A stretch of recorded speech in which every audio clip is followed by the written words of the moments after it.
Welcome to SVG-TV News for Friday, June 16, 2017. I am Rochelle Batiste with the details. There is now a new insurance company in the country. Priority Insurance Company Limited, which is under the Grace Kennedy Insurance brand, was officially launched here last evening at a cocktail ceremony. Managing Director Villat Brown said she is pleased to be associated with the Grace Kennedy brand and assured prospective clients that they will have a fresh perspective to insurance. Brown said from her own experience, it was necessary to raise the bar on how insurance companies operate here in SVG. Grace Kennedy is one of our formidable regionally based companies with the strength of a multinational, having bases on every continent in the world with the exception of Australia, Asia, and Antarctica. The insurance experience of Grace Kennedy spans the globe with relationships as far as South Africa, giving them a wide experience which makes them proficient in their insurance experience, which we in St. Vincent and the Grenadines will now be able to tap into and benefit from. We have a very wide array of knowledge and expertise that brings a fresh perspective to insurance in St. Vincent and the Grenadines. We are not just business people, but most importantly, we have been customers of insurance companies and we have had our own experiences. So now we take that experience and we want to take it to the customers in St. Vincent and the Grenadines to a new level. CEO of Grace Kennedy Financial Group, Grace Burnett, said the company has undergone some rebranding over the years, noting that they have operations in several countries and continents and is pleased to be here in St. Vincent and the Grenadines. We've been in insurance actually from the 1920s, but as an agent. In 1981, we formed our first insurance company, Jamaica International Insurance Company, JIC. And we renamed it 2 years ago because we wanted to brand closer to our parentage. So we renamed it GK Insurance. And what we decided to do, to show our faith, we invested 14 years ago in a company in St. Lucia along with ECFH. You may know of the ECFH Financial Holdings. To show our commitment to the company and to show our commitment to the OECS, we decided to move our 30% in that company in 80%. We now own 89% of that company because we really believe that we can get the returns in this region. We believe in it. And we renamed the company just earlier this year to GK Insurance Eastern Caribbean Limited. And then we decided as we go out, we need to find the best people in the world to work with. And we found Villet and her team. Thank you so very much. Minister of Transport and Works, Senator Julian Francis, congratulated GK Insurance and highlighted the importance of good customer service. General insurances, property, motor vehicles. You get a nice smile and a very big welcome when you're going to pay your premium. But when you go in with a claim, it's a totally different face. I still want to see the smile of Grace and Tamara and Villet when we bring the first claim to you of a crash vehicle that you have insured. Check what happens in Jamaica. Well, I ain't checking Jamaica. I don't want I don't want to live somebody else's experience. I want to live it here. So that same charm and gloss and smile and welcome must be there when a claim is made and not only present when you are there to pay the premium. With the aim of ensuring that Vincentians do not fall victims for insurance fraud, Minister of Transport and Works, Senator Julian Francis, noted that the government will be tightening regulations for insurance companies here. Minister Francis was speaking at the launch of Priority Insurance JK Insurance Limited, emphasized the need for the speeding up of the process to return monies owed to Vincentians, particularly from CLICO and BICO. We have been hit hard by insurance companies in St. Vincent and the Grenadines. I know they will tell me that it's life and health, but Vincentians and the Caribbean persons, other Caribbean persons, have been hit hard by the pulling out or the closure of CLICO BICO and this economy in particular, and people's private savings accounts have disappeared. You are not into that field, you're into general insurances.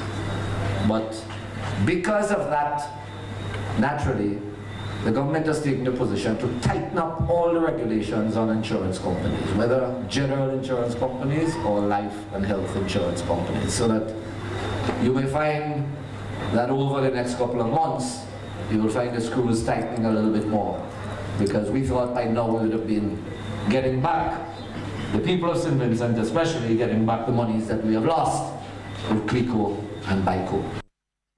Prime Minister Dr. Ralph Gonsalves says the two loan agreements signed on Thursday with the International Development Association for work to be undertaken here complement existing initiatives of his government. The loan agreements for the Agriculture Competitiveness Project and the Human Development Service Delivery Project total some $9.66 million and $10.7 million US respectively. PM Gonsalves said the Agriculture Competitiveness Project will assist local farmers greatly, who are now able to export more of their produce with the operation of the Argyle International Airport, also noting the announcement of Amerijet's air freight reduction. Amerijet announced just over a week ago that they're reducing the cost of the air freight for a pound of agricultural produce from $1 US to 40 cents US per pound.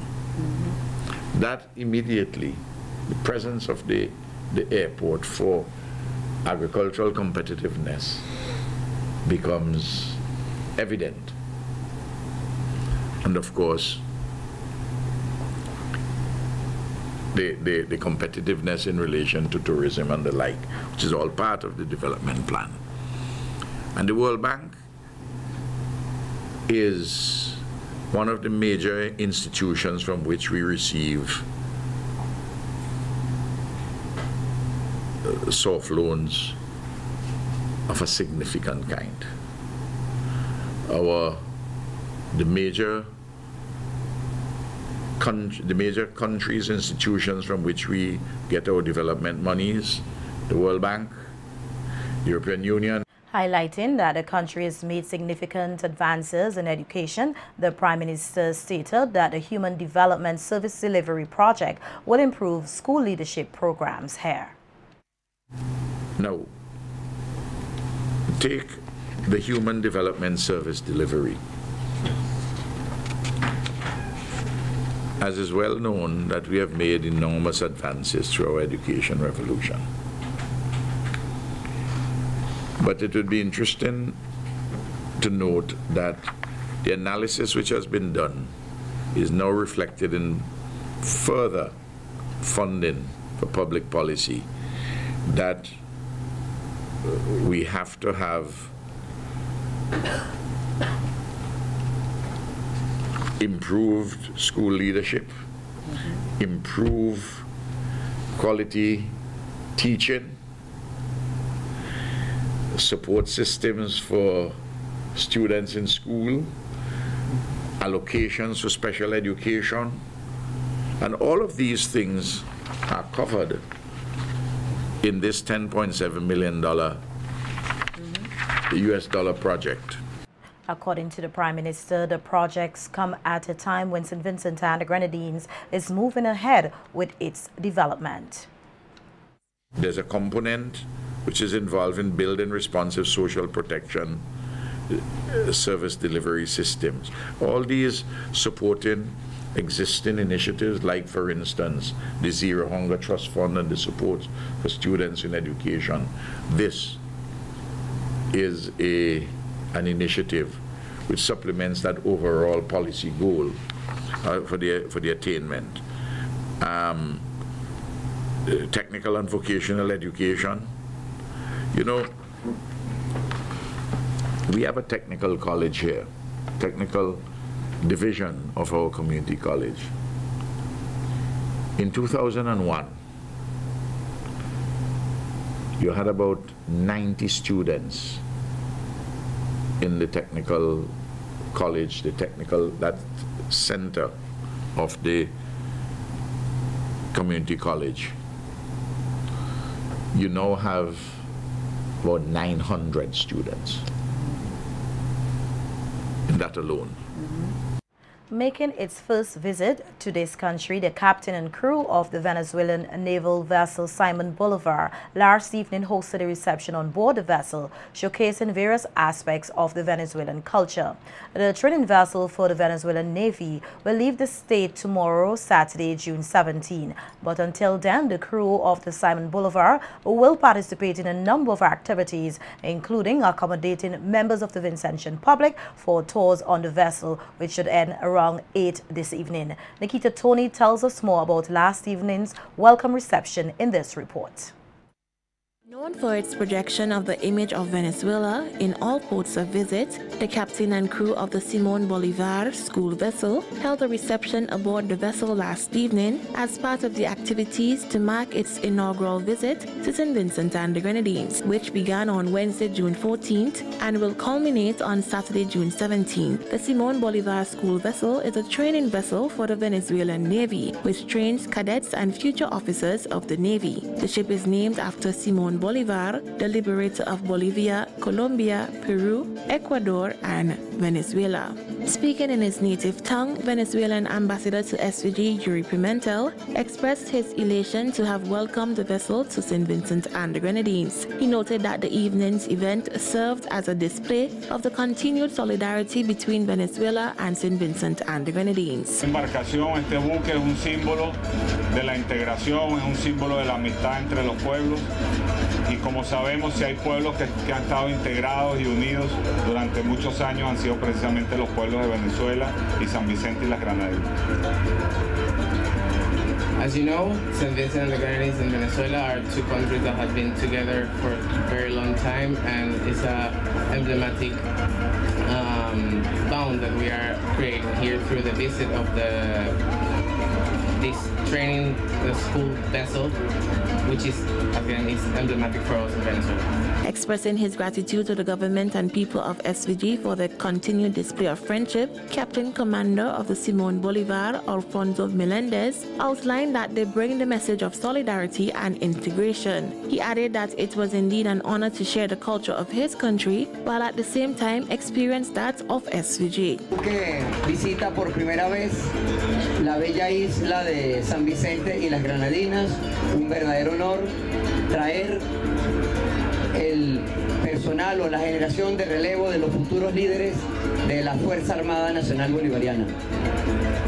The vessel is visiting for the first time St. Vincent and the Grenadines, and it's a great honor to bring these cadets that are in training to visit and create the bonds between these two nations. Noting that SVG is proud to have welcomed the emblematic vessel of the Bolivarian Republic of Venezuela to SVG, Minister of National Mobilization Frederick Stevenson, while speaking on behalf of Prime Minister Dr. Ralph Gonsalves, pointed out that the government has expressed interest in having officers from the SVG Coast Guard services receive training on the Simon Bolivar school vessel. Coast Guard saying, yes, Minister, I believe that is a good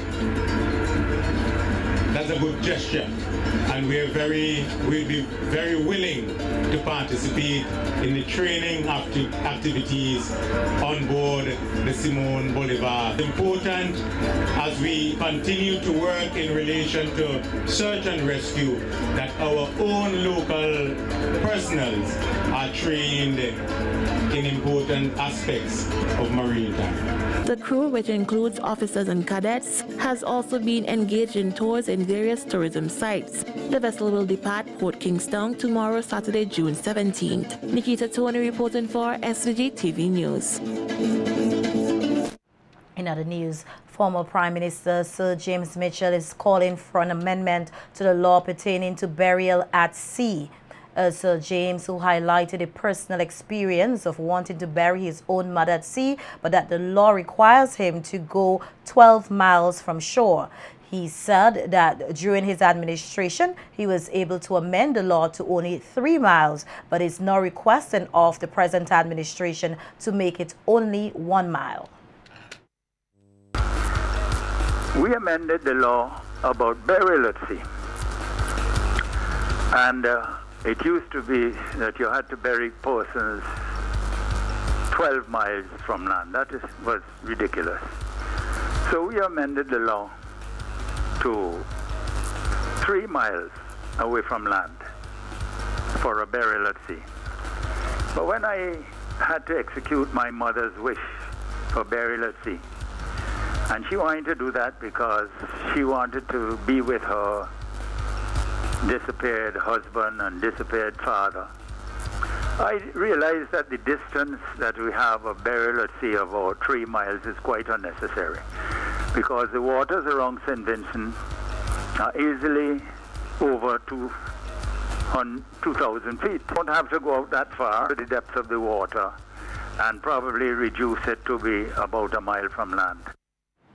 The National Firearms Association will hold an open pistol and revolver shooting competition for members of the NFA this Saturday, June 17th at the Annisvale Range from 9 a.m. to 5 p.m. The competition is open to members with pistols and revolvers in 9mm and .38 special.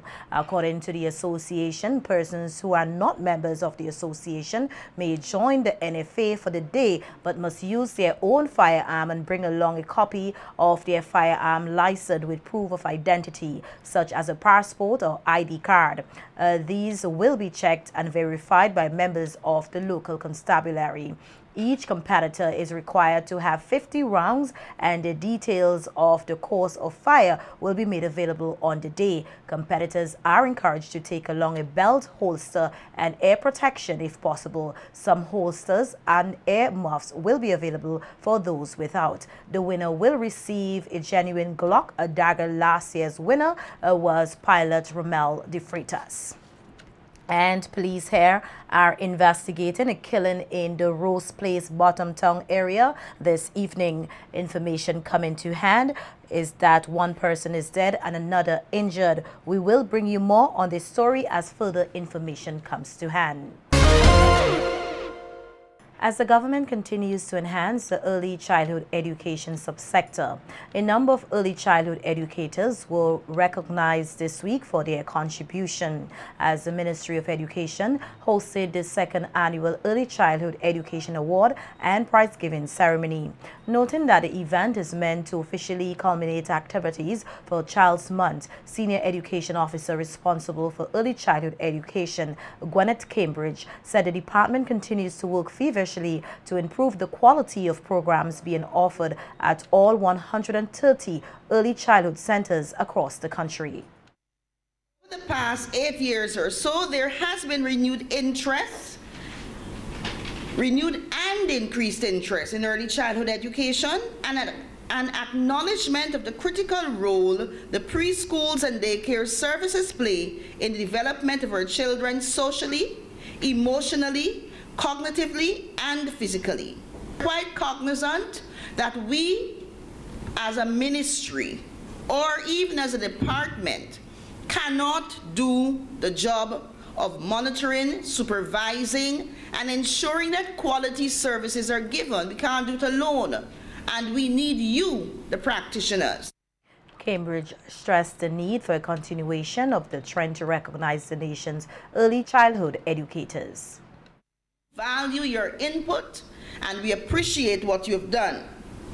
We are cognizant that for this subsector to be really effective, we need to understand the psychology of praising people for their good work as a means of encouraging others to initiate it in their own working environment. Early childhood supervisors, you realize that your work is valued, then your satisfaction and productivity is going to increase, and you are going to be motivated to maintain or improve your standard of operation. Another initiative that was supposed to be launched today was our inaugural Child Month magazine as a means of chronicling our journey as early childhood practitioners. While it is not quite ready for publication, it will soon be ready for distribution, and I hope that everyone will support this venture by purchasing the magazine for the small cost that we would have discussed previously. President of the National Association of Early Childhood Educators, Esther Pompey, expressed her organization's elation to partner with the Ministry of Education on such a great initiative. She further pointed out the importance of not only recognizing the work of good parents, but that of outstanding educators. It is always important to follow into the footsteps of the scripture, and it declares in Romans 13:7, "Give honor to whom honor is due." Today we pay tribute to you, our parents, because without you bringing your children to our centers, there will be little or no early childhood centers in St. Vincent and the Grenadines. However, we must also pay tribute to our teachers for their dedication and hard work. Soon, we will call on you, the parents, to honor our teachers by making submissions on their behalf to be part of a National Teacher Award. Let me congratulate all of you who will receive your awards and certificates, and hope our parents and educators will emulate you. With one of the main objectives of the event being to recognize the contribution of parents to the early childhood subsector, past president of the National Association of Early Childhood Educators, Rochelle Tannis, in her address discussed the topic, why good parents should be recognized. Tannis noted that recognition validates the work which is done by an individual and shows him or her appreciation, which in turn motivates such an individual to keep doing his or her best. The most important system to a child is that of the home and the school, since it is here the child spends most of his or her foundation years. We recognize and commend parents for their interest and involvement in not only in their family and communities, but also within the schools. Do they need our recognition? Not really, because good parents do what they do for the love of their children. But it helps to motivate them to continue their participation by coming to the schools to check up on their child's progress, attending PTA meetings regularly, volunteering their free time, and actively participating in the school's activities. Tannis said such recognition will also encourage other parents to become more involved in their children's academic and social development. A child who sees the collaboration between their parents and teachers, the level of participation and interest that their parents shows, will be a child who feels safe and secure, behaves well, and will become highly motivated to participate more at school. These are the children research has shown to have greater learner outcomes. So let us continue to show our parents how much we value their participation and collaboration, not just to encourage them to keep on doing more, but for the benefit of the precious children that we all want to see succeed. There must be a good level of communication and understanding between parents in order to boost the capacity of fathers who wish to play a greater role in their children's life. That's according to Nicholas Bino, the PRO of Project Men 2020, as he spoke with SVGTV News today on the important role fathers play in their children's and family lives. Whilst highlighting the fact that fathers aid in molding a child, Bino said some may in one way or another fall short of what is needed and call for more communication and understanding from the society to help fathers fulfill their roles. There also has to be a certain level of understanding. The mother would have to understand the deficiencies of the situation. She has to understand the reason why the father cannot be there, even though he wants to be. Or there could be extenuating circumstances. It could be a situation where there are other children involved, perhaps for other men, and because of that prevailing situation, he may not want to get into that. And so he prefers to stay on the periphery and perhaps give whatever financial assistance that he can, even though he may well want to spend time with the child, interact, and so on. He may want to stay on the perimeter. Abino commended fathers to continue to do their part in developing the lives of their children. For those fathers who are in the lives of their children, I commend you. I applaud you for doing so. You may well be in the minority. I hope that's not the case.